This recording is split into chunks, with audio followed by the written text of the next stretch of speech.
Hi everyone, I just wanted to share my thoughts on the 18038 by Mould King. It's an awesome car. I didn't expect to have this much fun out of a Lego RC race car, especially with the gearing adapted to get more speed, and I put on some slicker tires.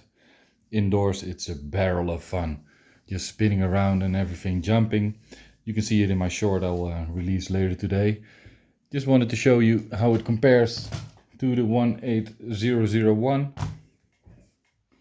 It's a lot smaller, but speed-wise they're both about the same. Price-wise, this one is half the money of this one.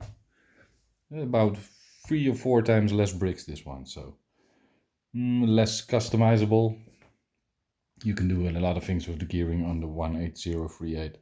So if you were wondering about getting one of these cars, or both, for yourself or somebody else, they got my stamp of approval.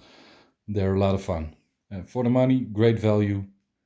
Remote controlled Lego for under 100 euros. Always a good time. Well, thanks, and I'll see you in a later one.